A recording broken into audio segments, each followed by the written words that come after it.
Hello everyone, Justin here, and today I'm going to try something I haven't done in many years, not since high school, which is watercolor. So I just bought this pad from Blix. It's a Canson watercolor pad, and bought some cheap brushes from Amazon. Ducato artist brush, came in a set of like 8 or 10 of them.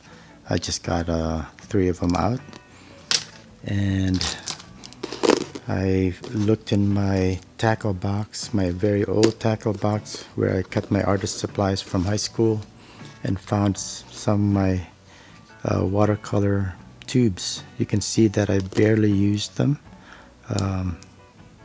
So these are like 20-30 years old.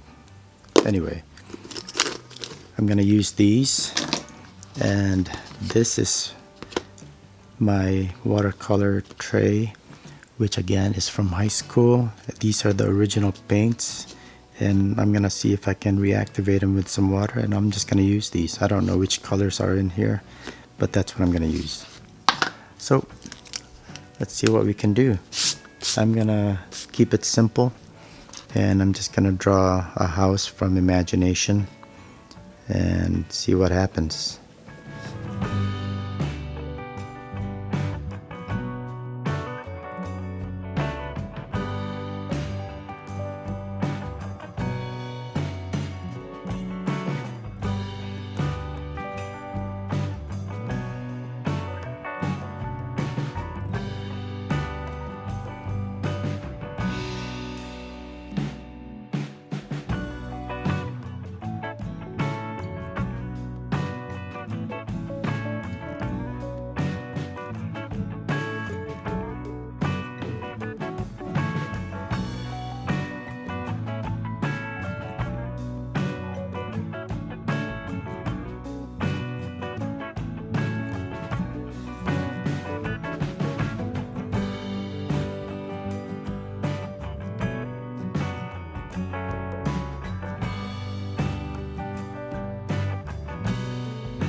I think I'm gonna stop right there.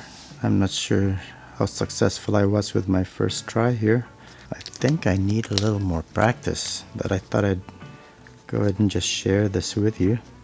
I'm gonna try different techniques next time and see if I can make this look a little bit more interesting.